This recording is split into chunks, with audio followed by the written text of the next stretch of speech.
Yay.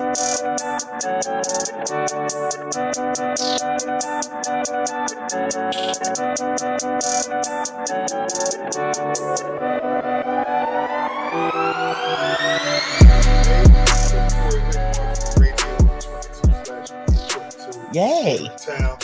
You got questions? They got answers. Yes, we do. If y'all got questions, Wendy has answers. I do. Well, Corey got and if questions you that we don't, got. I'll just ramble. So I'm prepared. Either way. First of all, I want to welcome you. Thank you for coming. I love Madison. You know, I'm gonna talk about something I don't know if you're prepared for. Okay. But I've been trying to get you here for 5 years. Really? Really? Wow. So What took me so long? I don't want to eat up the time, but Okay. I'm ecstatic that you're here and we finally I'm so were able to happy get to you be here. You know, the secret weapon was Payne just said, "Hey, want to come?" And I said, "Okay." Should have used Payne before. Was it that hard? No, I didn't know that was even. Yeah, I'm so sorry Yeah. that you had that problem. Oh no. Hey, we're here now. Wendy's ours now. We don't have to. She's on. All right. Okay. So sure, why not? Here I am. So the way I wanted to get started was I wanted to talk about 2 experiences that I know you've been asked over and over again. But we have a crowd that's a little older, a little younger. We have a good mix. We do have a nice mix. But I kind of want to have you talk about 2 experiences, almost as that hook before we get started. Okay. And bringing folks into the conversation. One of your deals, Mr. Slim Shady. Who? I don't think I've heard of him. Please stand up. Could you talk about Yes. how that happened, how that occurred? I can. It doesn't make me look very good, but I'll tell the story if you really want me to. So I was doing a lot of work out of Chicago. I was working with Twista and Do or Die. And somebody had called me and asked me to come speak on a panel in Detroit. So I grabbed one of the local up-and-coming rappers named Rhymefest. Rhymefest went on to write Jesus Walks for Kanye. But at the time, he was probably 17, 18, 19 years old, somewhere in there. And we jumped in the car and we drove to Detroit. And we got there. It was a long ass drive. We got there just in time for me to speak on a panel. I ran in to speak and he stayed outside. There was a cipher going on with like 7 or 8 rappers just outside, having a good time. And I spoke on the panel, and you may have noticed I'm kind of a big girl. I like to eat. So when I came out of the panel, we hadn't eaten yet and I was starving. So the plan was to go to Denny's as soon as we were leaving the panel. And I grabbed Fest and we hopped in the car and he handed me a demo tape. This is how long ago, right? It was a cassette. It was a demo tape. And I looked at it. I saw that he was a white rapper and I knew that white boys can't rap, right?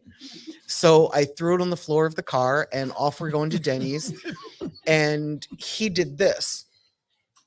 Rhymefest did that? Oh yeah, I thought he just did this, and I could feel him staring at me, and right. I knew why he was staring at me, but I looked at him and said, "What?" And he said, "Man, that's fucked up. You're white in this industry. You know how hard it is to be taken seriously." So peer pressure had me say to him, "Give me the cassette." We're now on the highway. We're headed to Denny's. I'm just thinking of moon over my hammy or whatever it's called. I'm so hungry. I'm like, damn. And we pop the cassette in. He pops the cassette in. I don't think we got a minute into that tape before I made a U-turn across the grassy median strip of the highway. Oh, wow. And I went back to the Athenaeum Hotel. He was still there rhyming. I said, "Get in." And I took him and Rhymefest to Denny's, and I did eat, so it has a happy ending. But we sat there probably for 3 or 4 hours just talking about how the music industry works. I explained how publishing works and how record deals work. And that's what he wanted. He wanted a record deal. So I went back to New York. Do I have time to do a little more? Okay. I went back to New York and I got the Source to cover him. I burned a bunch of CDs and took them to every record label. I FedExed them to the labels in LA, and then I personally took them to the presidents of each label in New York. And I was able to do that because I had just finished Twista's deal, which ended in a bidding war. So I now had relationships with these guys. So I gave it to Rich Isaacson at Loud Records. I gave it to Craig Kalman. I gave it to Barry Weiss at Jive. I pretty much did the rounds. And I got home and there was a voicemail on my answering machine. I had burned CDs, and apparently they were new and I didn't know what I was doing because they were blank. So I get home and there's a call on my voicemail from Rich Isaacson saying, this CD is blank. So I'm like, fuck.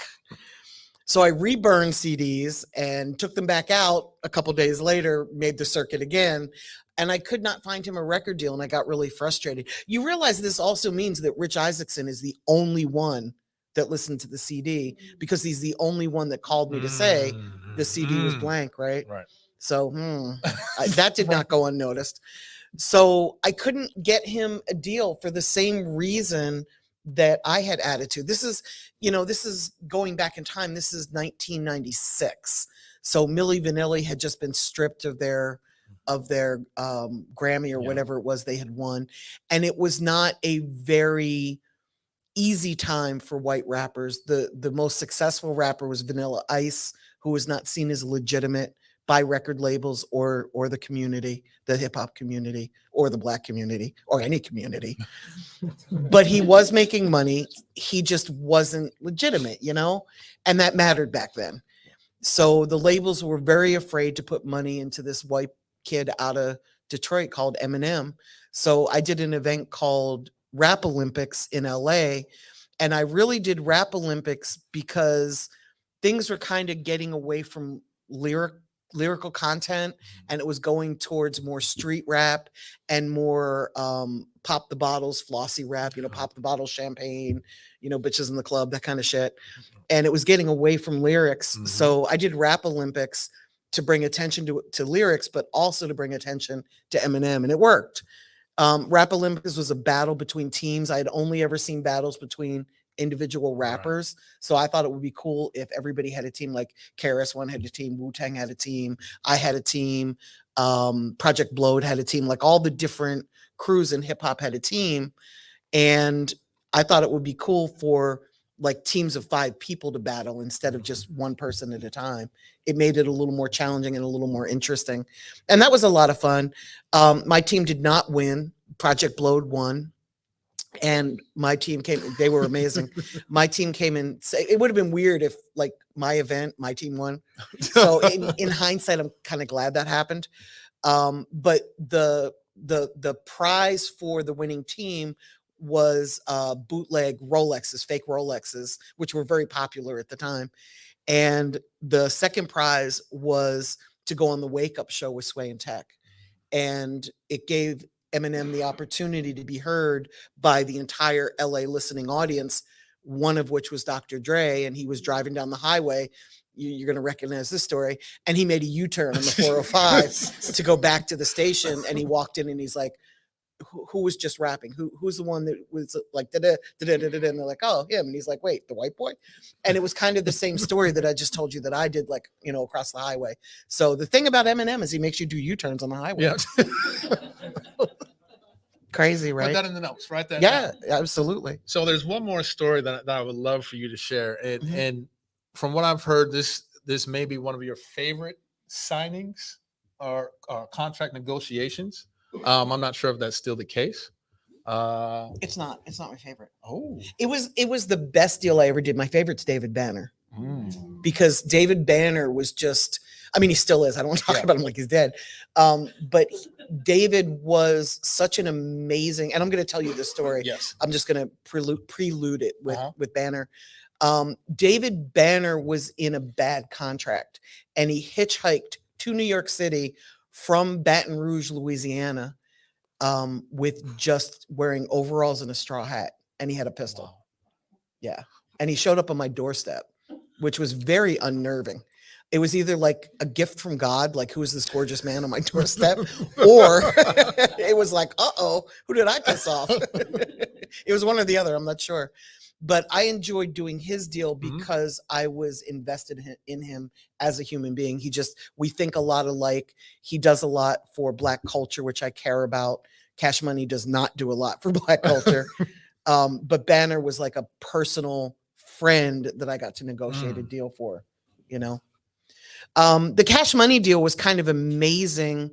In 1997, I went to New Orleans for a music conference. I don't remember which one, but I went to a store called Peaches. And Peaches was a store that really mattered in hip hop. They sold a lot of rap. A lot of artists would go there and perform at the store. And I found a CD on the, you know, when you used to walk into I almost said, you remember how you used to walk into a record store and there'd be like a rack right by the door of all the hottest releases. And there was an artist in that rack called Pimp Daddy. And Pimp Daddy, I had never heard of. So of course I thought I knew everything there was to know about hip hop. I wanted to know who Pimp Daddy was. So I bought the Pimp Daddy CD, and when I stepped out of the store, I turned it over to look at the back, and I saw the Cash Money diamond logo, and I had no idea who they were. I listened to the CD. I do like street rap at the time. I really preferred lyricists. I still do, but it had a real groove to it, and he was lyrical, even though he's wrapping up and being a pimp, and I wanted to know who Cash Money was, so I started to ask around town. And I found out that they had put out 31 CDs over a 6-year period. And every time they dropped, it's a lot, right? Yeah. Every time they dropped a CD, they would sell somewhere between 5,000 and 25,000 copies, which is really kind of amazing independently. But I knew they could do better. So I went on the hunt for them. I went to the Calliope Projects. I went to Magnolia. That's not weird for me to do. I normally do weird, still to this day, weird shit like that. But back then, people thought I was either a cop or a social worker, because who's this white lady coming into the projets looking for these guys? And I didn't find them. What a shocker. I did not find them that day, but I got a call around August. This was in May of 97. I got a call in August from a street promoter out of Houston called Lump. And Lump said, hey, I've got these two brothers here that own a label called Cash Money. I think they could use your help. And I'm like, oh my God. So when he handed them the phone, I explained to them that I was the crazy person that was looking for them. They knew exactly who I was, because of course everybody had told them, hey, some white lady's looking for you. They're like, oh, that was you? I'm like, yeah, it was me. So what I did was I put together a business plan for them, and I shopped them like a real company, which is something that a lot of folks weren't doing at the time in hip hop. They were sort of treating hip hop like we were second-class citizens, and I didn't like that. So I put together a plan, almost making them look like IBM, right? Like we had their projections in there. They were done by an accountant at Provident. He turned out to run Rock Nation for Jay-Z many years later.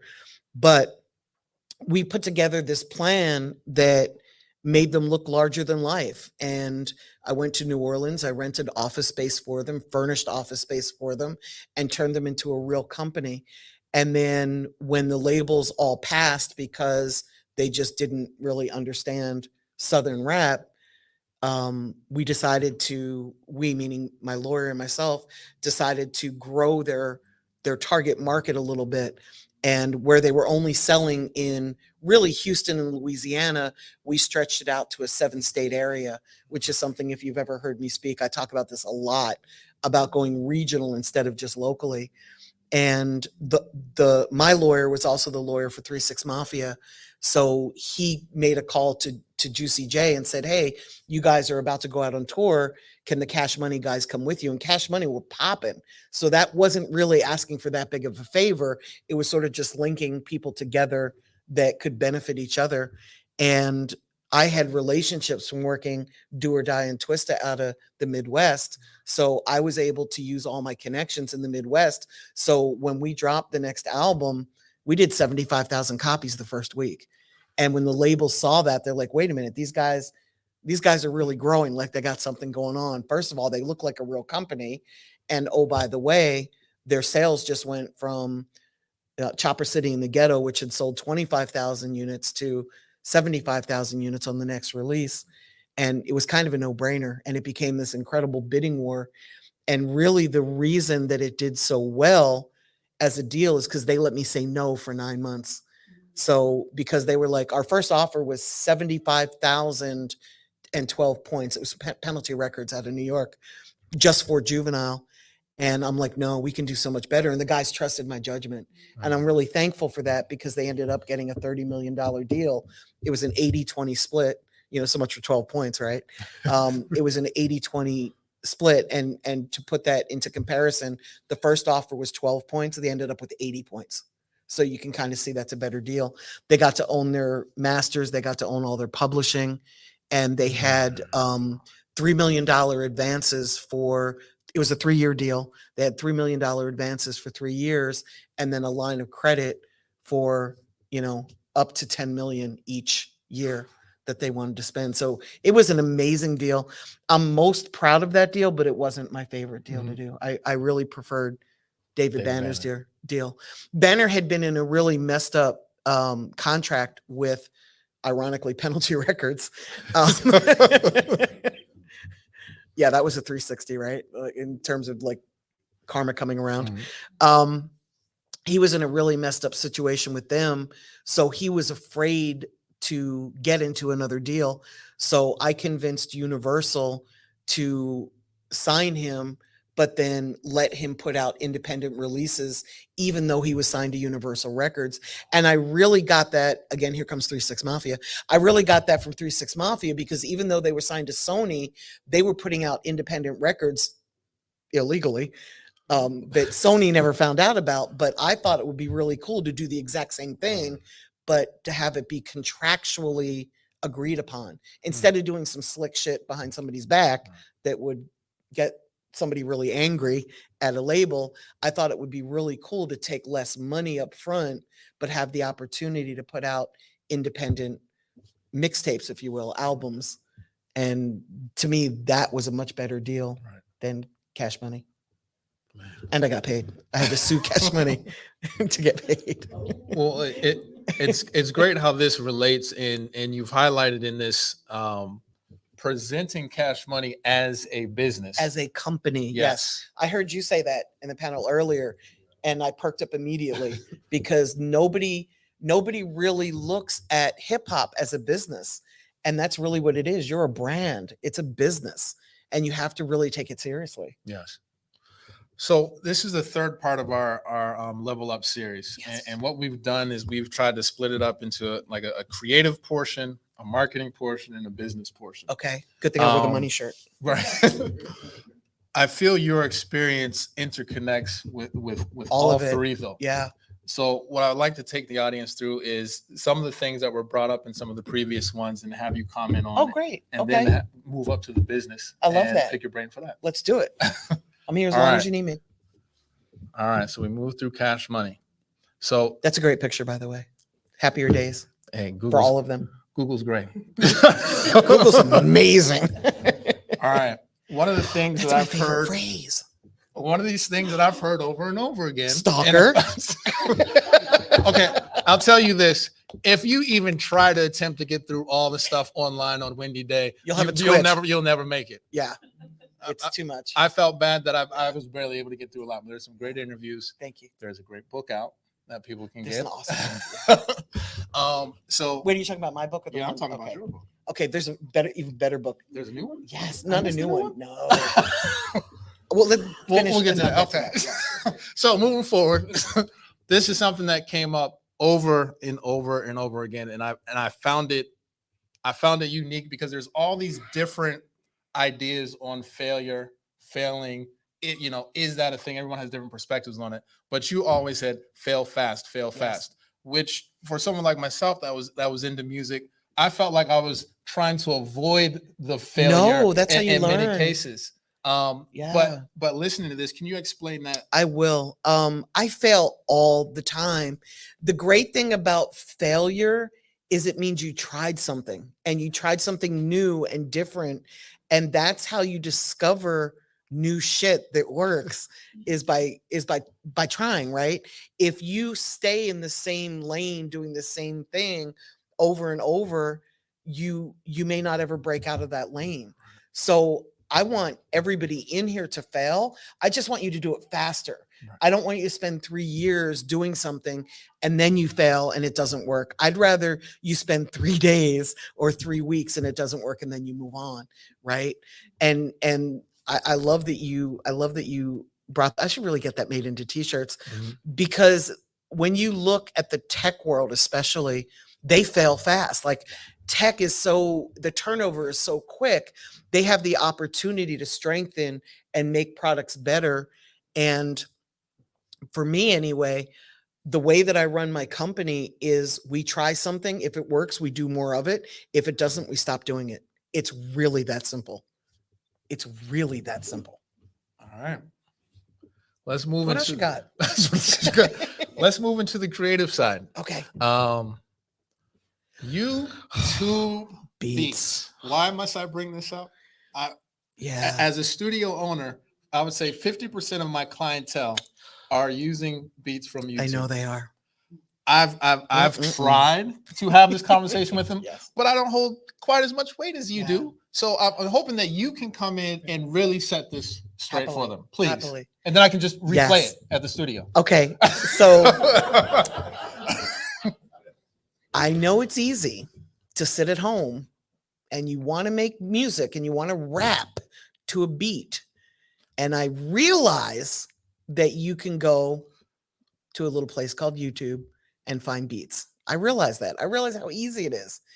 And like most artists, you want a beat that's kind of popular. So you're going to find one that has 300,000 views or maybe 1 million views. And you're going to listen to, you're going to, oh, that's me. Yeah, that was made for me.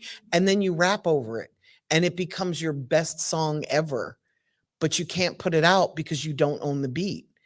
And you don't own exclusivity to that beat, which means if you're going to spend money on it, and you're going to have to market and promote, right, which costs money.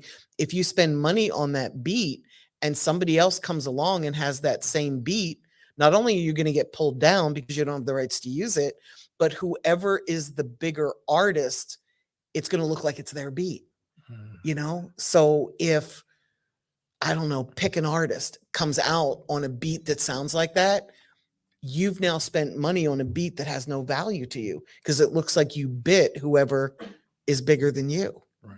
And it just doesn't work.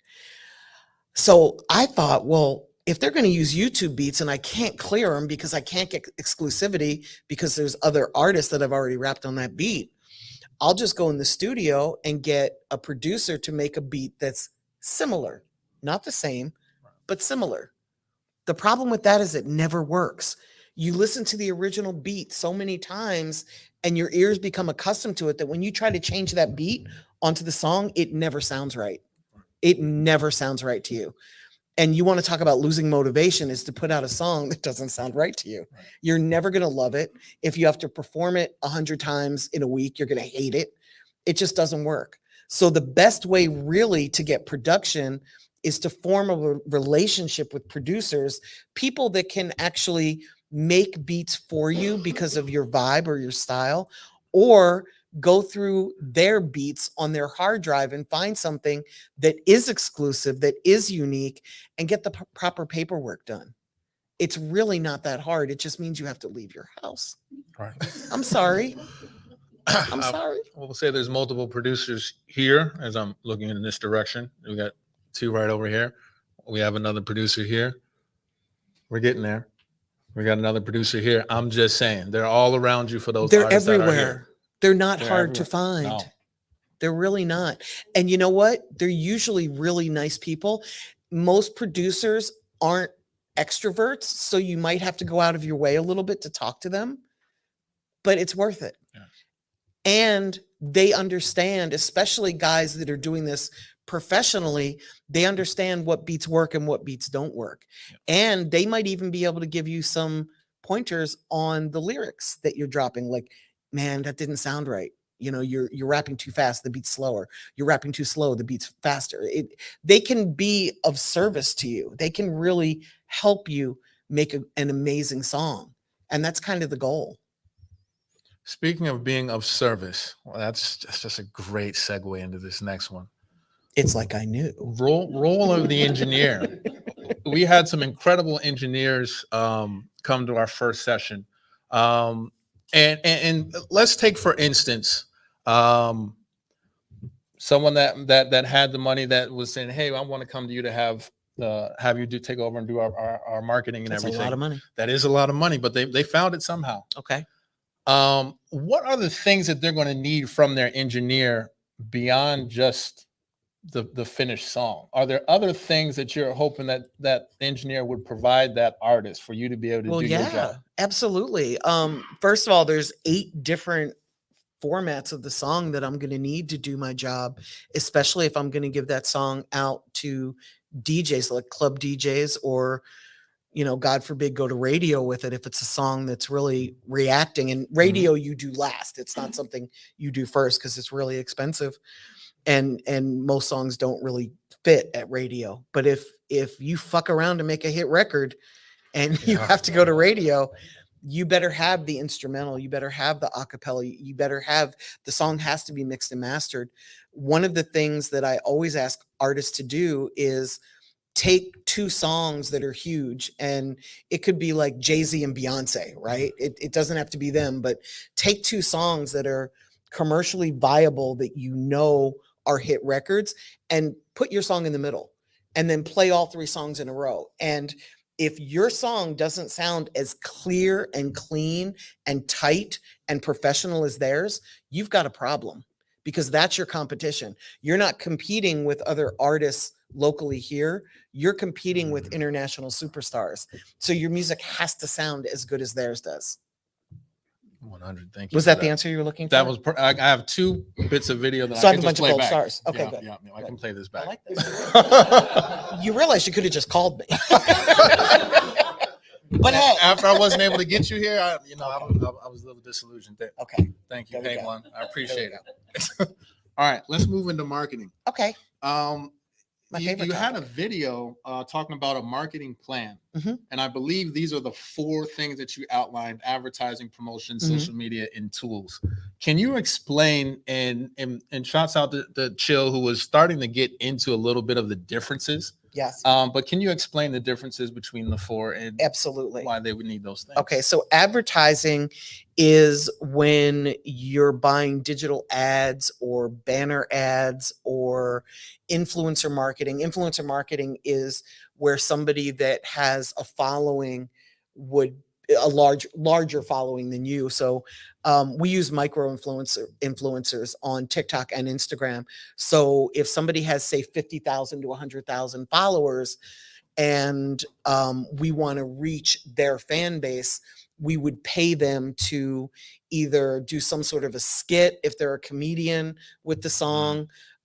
We use women that put on makeup a lot, because if we're trying to reach women, women watch videos of other women putting makeup on.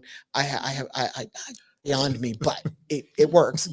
So the music might be playing in the background. Sometimes we'll reach DJs because we have a club song, or we're going to radio and we want them to get a feel for the music. But advertising is where you're paying to reach your target market. Promotion is where you're promoting your song. You're going out into the world and you're just sort of blanketing the world, trying to find people that may embrace your song. We do a lot of street promotions. It still works. In fact, so many people don't do street promotions today that when I do it, we really stand out. It's really kind of awesome. So we'll do posters that have a QR code. We'll just reach people. College campuses are a great place to promote. We promote a lot in the hood because we don't get stopped. We don't usually go into upscale white neighborhoods because the cops come like that, and it makes it a little harder to promote. We'll promote at fairs, festivals, backyard barbecues, anywhere where there's a mass amount of people that are coming together. Social media, we do a lot of social media marketing. That's where, again, the influencer marketing works. We are very, very, very TikTok heavy. Around this time last year, I noticed that my engagement and my clients' engagement was cutting in half on Instagram. We weren't doing anything differently. And this shocked me, because why would all of a sudden the engagement get cut by half? It just didn't make sense. So because I don't own Instagram and I can't call them and say, hey, fix this, we started gravitating over to TikTok. I noticed a post last week. Here we are almost exactly a year later, right? And I noticed a post this week from one of my friends who does marketing professionally for the major labels. And he was saying that his engagement was reduced by 63%. This is maybe 10 days ago. And I thought, oh my God, it's happening again. So there's something that's going on at Instagram. I don't know what it is, but they're cutting engagement. If I were a betting person, I would say that they're trying to make more money and they want you to boost your posts. And that's how they make money. And in order for you to feed that little need that you have to have those big numbers and the big engagement and all those views, they're hoping that you'll spend a little $50 here, a little $50 there to boost your posts. I'm guessing that's why. For me, it just makes me leave. It makes me go to another platform where we can get a really good bang for our buck, and that happens to be TikTok. The difference between their algorithms, in case you don't know, with Instagram, let's say you have 10,000 followers, and I don't know the exact math on this because I'm not inside their company. This is like one of their secret sauce recipe secrets. They're only going to show your post to a small percentage of whoever's following you. So the whole world doesn't get to see what you post, just the people that are following you. So let's just say it's 10%. Again, I don't know what the number is, but let's say it's 10%. If those 10% of the people start engaging with you and liking and talking and leaving comments, they'll show it to another large percentage. If nobody's initially liking or talking, it doesn't go any further. That's not how TikTok works. TikTok, which has billions of users, it just goes out into the world. It's like throwing up. It's just out there, right? So whoever gets to see it, that's online at that exact moment, that sees it, gets to engage with it. It's not run by the same algorithm that Instagram is. They're not there just because they want to make money. They're there for a completely different reason. Yes, they want to make money, but they're there for a completely different reason. And I'm really simplifying it. If somebody in this room worked for Instagram or TikTok, they'd be throwing stuff at me right now. But it gives you an idea of the difference. So we really use TikTok a lot. We post 8 times a day for our artists on TikTok because we're there in front of people whenever they're online, and we don't know when they're online. Right. So we want to reach as many people as possible. And we also repurpose content. I'm not shooting 8 different videos every day to put up on well, in some cases I am, but to put up on TikTok, we're repurposing pieces of music videos, lyric videos. I have one artist who's just funny as hell. He doesn't mean to be, but he's just really funny. So we'll take videos that he's shot just hanging out with his boys and put his music behind it and just let it rip because he's funny, and it really works for him. I have another client that travels a lot. He travels the world for his 9-to-5 job. So we post a lot of videos of him. We're about to start a travel YouTube channel just for him because of the reaction to his YouTube videos. To his TikTok videos. So it doesn't have to be costly to do this, but it is very time consuming to do this. Any additional tools? Oh, tools. I forgot what the last one was. That they would need to be aware of? Yes. Tools are anything that you're going to use in order to advertise, market, and promote yourself. So a bio is a great tool. A photo shoot is a great tool. Music videos are great tools. We do a lot of content video. In fact, when we shoot music videos, we only spend $500 to shoot a music video. If the song starts to react and take off, we can always shoot a more expensive video, but so many people will spend $3,000 on a video for a song that never goes anywhere. And then they're like, well, shit, that's my whole budget. Well, for us, that's 6 videos. You know, you just have to find somebody that's willing to shoot relatively cheaply, relatively inexpensively. And then we chop everything up. My favorite, because it's so important for your fans to know who you are. They want to know, where are you from? You know, did you graduate from high school? Do you smoke weed? You know, do you come from a 2-parent household? Are you married? Do you have kids? There's so many questions that people have when they're learning who you are. We shoot a lot of, I call them like mini documentaries. They're not really, right? But they're videos where I'll have an artist sitting on the front steps where they went to high school, talking about their journey in high school. You know, I wasn't a very good student. Yeah, I was a great student. I was an athlete. Nah, I smoked too much weed. You know, whatever their experience was, we're going to record them doing that. And then I'm going to chop that into 20-second pieces or 30-second pieces and put that on TikTok and Reels. And then I'm going to put the minute-long version on YouTube Shorts. And then I'm going to put the longer version on Facebook.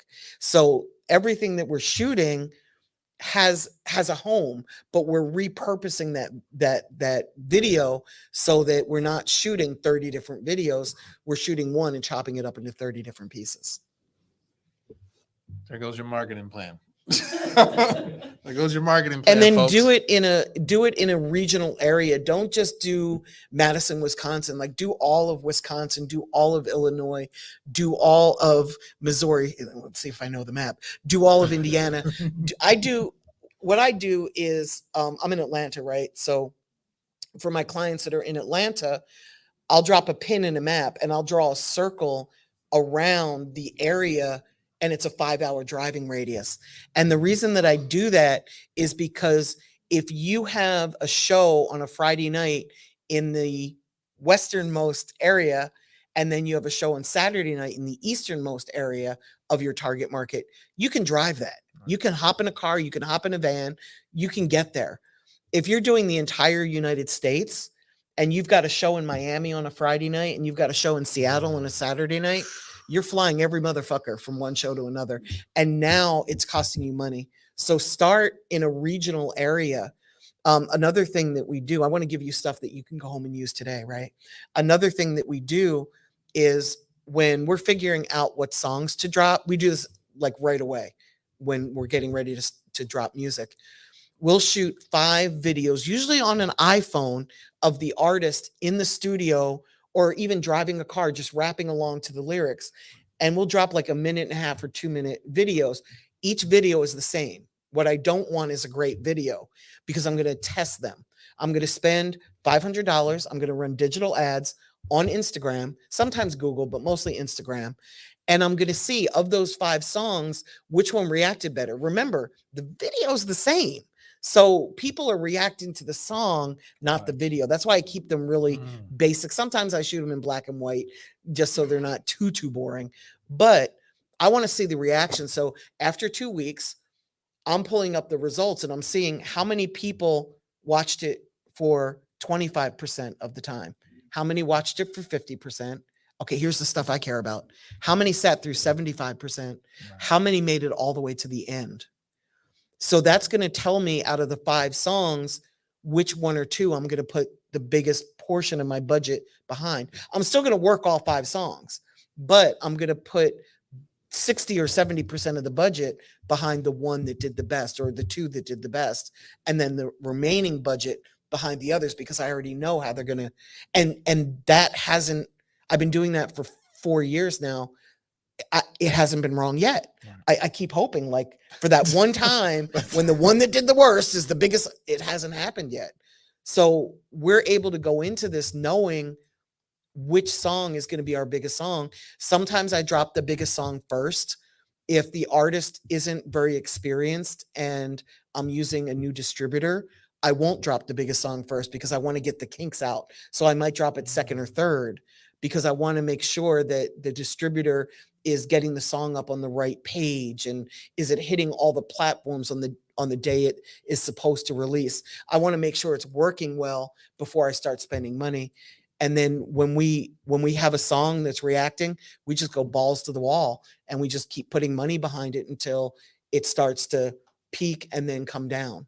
We also drop music. I know you haven't asked me this. I'm just No, going. but actually, you've moved into 2 other slides, Oh, which shit, is well, great. let me No, let you no, go. no. Actually, no. This Okay. is great. Okay. I'm going to answer your question 1 second. Consistency is really important. We drop with a new artist. We drop every other week. So we're working a song every other week, and we're working a video on the in-between week. So let's say the artist name is Fetty. I'm going to drop on Fridays. So it's hashtag Fetty Fridays. Every Friday, I'm dropping something. If the artist is a little bit more commercial, I'm going to drop every third week instead of every other. So Fetty Friday might be the song one Friday, the music video the second Friday, and now some sort of content video the third Friday. Yeah. But we're constantly dropping. We're putting a small budget behind each song, but the ones that have tested better, we're putting more of a budget and we're working them longer. So I'm usually working like 5, 6, 7 songs at a time for one artist. And then the song that's doing the best is getting the bulk of the budget. Yes, sir. Have you started to allocate your funds for TikTok? Yes. We just started running ads on TikTok. So are you taking that same plan? Because I'm heavy in TikTok. And so have you implemented that same plan that you use for Meta and sometimes Google, as you stated? Are you doing the same thing on TikTok? We don't test on TikTok. No. What we do is when the videos are reacting, we'll put an advertising budget behind the one that's reacting. But we also post multiple times. So let's say I've got videos that maybe get 1,000 views, and then I've got one that gets 23,000, right? It's an anomaly. I'm going to repost that video again and again and again. And if it's still reacting really well, I'm putting a budget behind that. And I tend to, once I have like a month to a month and a half of videos for an artist, I can really see which are the videos that are doing best. Is it the ones where they're just walking down the street rapping? Is it the ones where it's a meme and it's kind of funny? Is it the one where it's just them talking about their life? We do more of what works and less of what doesn't. It's really that simple for us. And we run a lot of ads now. We just started running ads on TikTok. Was there another hand up? Yep. So my question is like, how do you monetize it? Because like my daughter got 1 million views overnight, and we didn't have it monetized.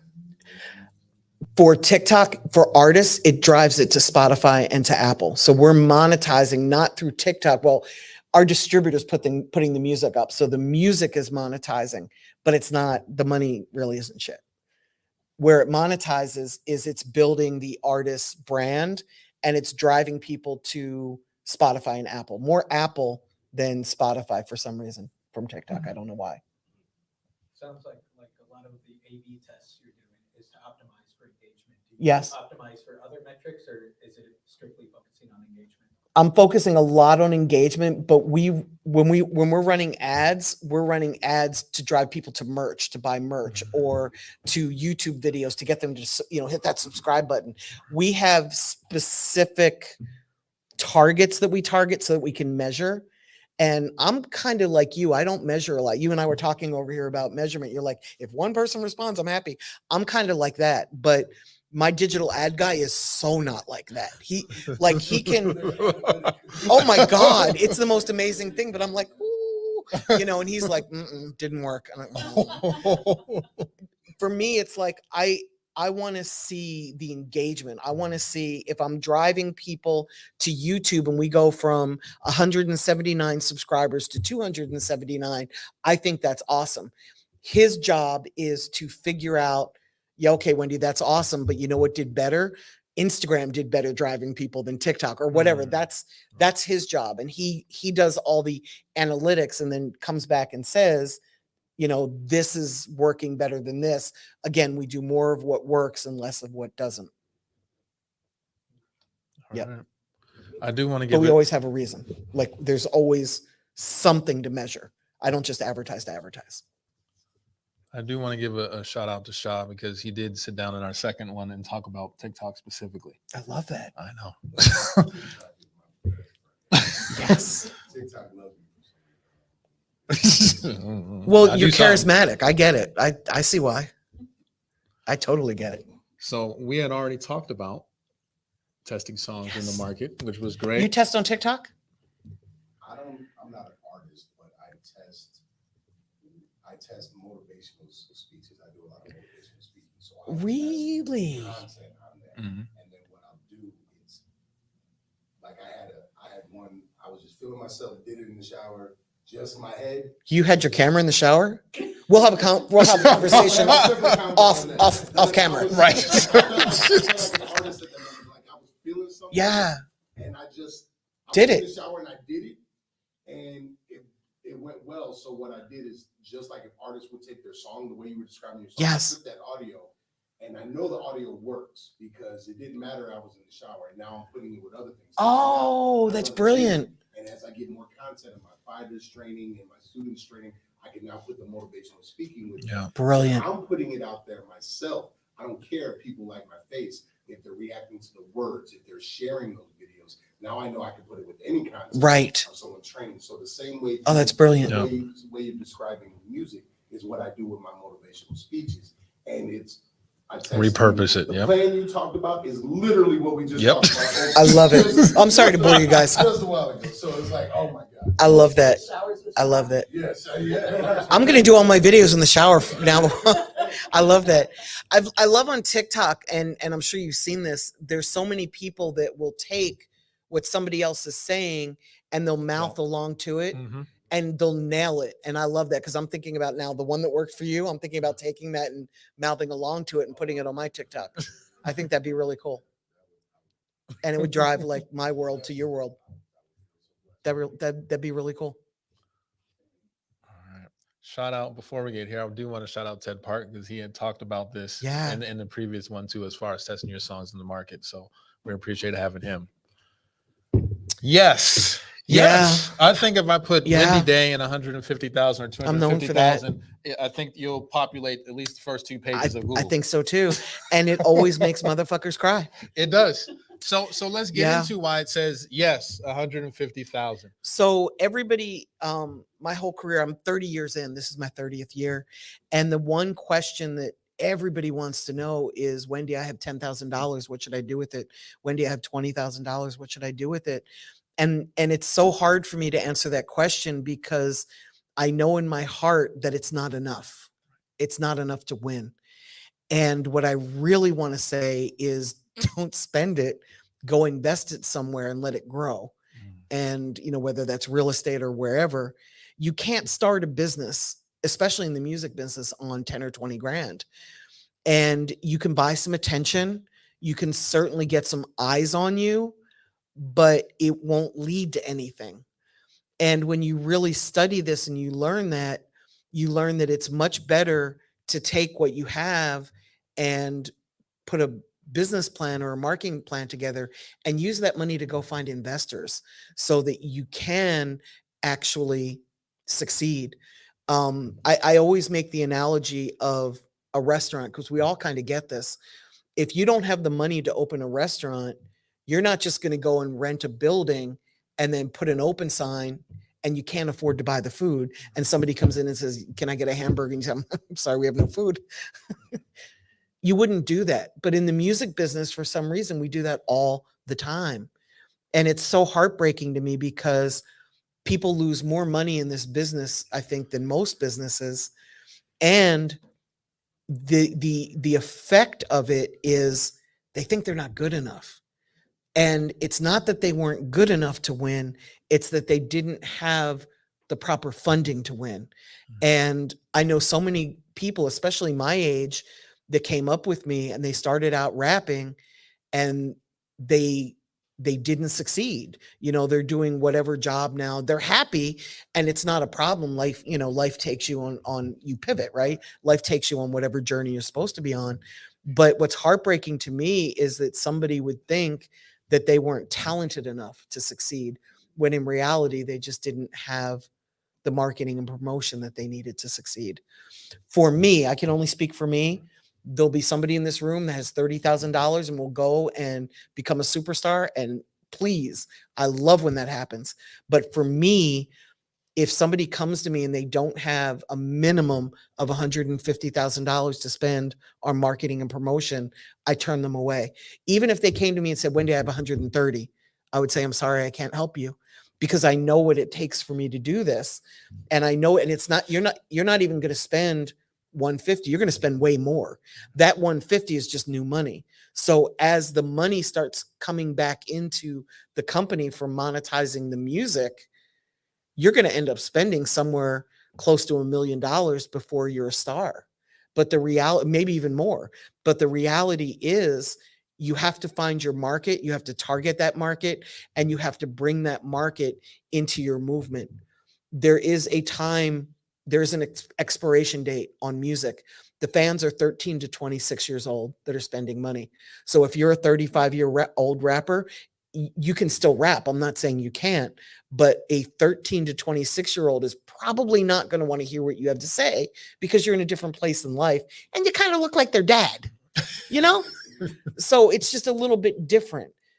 I'm not saying you can't win. I'm just saying that for me, I cannot do this for less than 150. And I'm just one of those people that's not willing to take somebody's money and not deliver success for them. Are you all depressed now? Okay. Oh, we're Are going you to pick it depressed? back up. No, and I guess I think that is a really honorable thing, just given, right, the barrier to entry, at least like to like throw something on YouTube, right? Grab a YouTube beat, right, is like zero. Right. Right. And the opportunities to then like scam, take advantage of people, right? Pay to play, all the stuff is like endless, right? As you were talking about. So Yeah. like That's a big problem in this industry. But so to be upfront and honest, right? Like into, I don't know. I just wanted to say thank you for that. Thank you. I think what I'm doing is noble. People get mad. We have one more question. Yes. Is the price tag so high because the market is overly saturated? Yes. Or are there other- And it's fractured. I love that you asked that. It's oversaturated. There's so much music that in order to stand out, it takes more money, and it's fractured. And what I mean by fractured is there's not one place that you can go anymore and reach everybody that's a music fan. You know, there's music fans on Twitch playing video games. There's music fans on TikTok. There's music fans out in the world that, you know, don't use the internet. I don't know who they are, but there are some, right? People are all over the place now. And in order to reach a large amount of people, you've got to be all over the place. And it's getting worse, not better. You know, I'm very encouraged. Wow, I've never said these words before. I'm very encouraged by Taylor Swift, because she proved that in this fractured market, you can still sell a lot of music. They predicted she would sell 800,000 units, and units there's a mathematical formula, right? Because it's a singles market. She did 1.5 million. She doubled what everybody thought she would do. Then she got 10 songs into the top 10. This has never happened in the history of music. Yeah. She has 10 songs in the top 10. That's crazy to me. That just blows my mind. And she has streamed more music than any other artist since 2017. So this is very encouraging, because I've been reading these articles saying music is going to start declining soon. There's a decline. People are listening to older music rather than newer music. And the reason for this is because it's so fractured. You can't advertise and reach people as easily as you once could. Well, Taylor Swift could, and she's proven that it's possible. Yes, ma'am. So when it comes to the streaming, and you have to have like ASCAP or VMI, so Yes. you can plug in the numbers. Yes. Which one is more like for indie artists? Which one would you say is more user friendly? I think they're both about the same. Yeah. Those two companies measure radio play and live play. So when you start doing shows and when you get on the radio, that's where BMI or ASCAP matter. So it's you're a little bit bigger than a brand new artist by the time you start seeing money. It's sort of like asking me which is better, AT&T or Verizon. They both suck. So it's more of like sound exchange. Well, That's a little if different. they're different companies. Sound Exchange, you should go with right away. Sound Exchange pays you for any music that streams on the web, on the internet, any music that you don't choose. So an internet radio station, Sirius XM, If somebody is listening to iHeartRadio.com, they're going to pay you for that. They pay partially for Pandora. Pandora pays 50% or 55% through Sound Exchange, and then the other half comes through your distributor. Your distributor pays you for any music that streams on the internet that people choose to hear. You see what I'm saying? So if I'm choosing to listen to a new Young Jeezy song, he's going to get paid by his distributor. If I'm just listening to a bunch of music on the internet and he comes on, that's going to be Sound Exchange. All right, I know we're getting close to the time. I knew I had too many questions. No, We're going to try to skip Okay. ahead, Okay. see if we can get one more in, and then I Okay. want to make sure that we have some time at the end just for the audience to ask a Absolutely. few questions. All right, we talked about that. That's an interesting one, but you kind of talked about the getting your regional. buzz up regionally. Yes. Yeah, that was a good one. Record labels sign you because you have something going on. It's really that simple. You don't need a record deal in 2022. You don't need a record deal. You can do this yourself.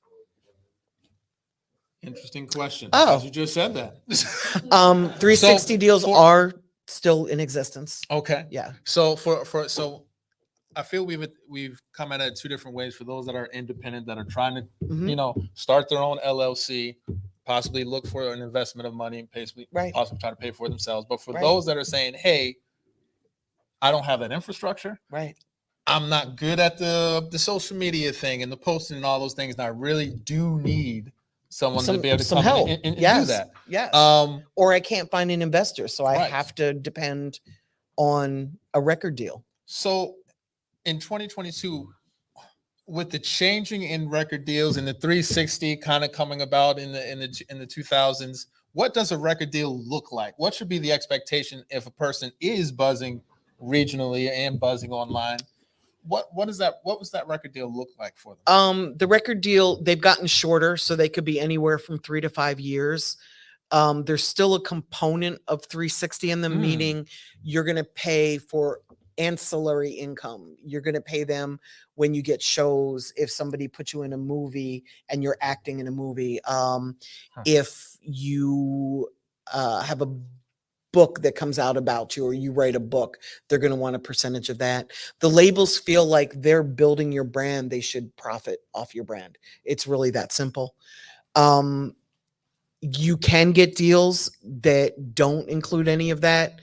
I just did a deal for a group out of New York, well, I didn't just, about a year ago, called the Girl Code. And Girl Code are sort of like a 2022 version of Mobb Deep, but they're female. So they're sort of street, and they can rap. But they are kind of amazing, actually, and they're cute too. I know, right? It's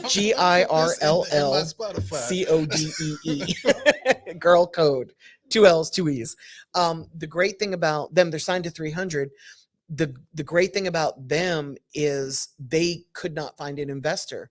And they felt, as young females in the music industry, every person that they were going to wanted something different from them, wink, wink, nudge, nudge, than what they were willing to give. So they felt that signing to a label was a better option for them. So we did a deal, and we carved out their publishing. I think we carved out their show money as well, but they had a really decent buzz. They didn't have a great buzz. They had a decent buzz in New York, and Ebro from Hot 97 kind of championed them. And he was playing them on Hot 97 and showing them a lot of love.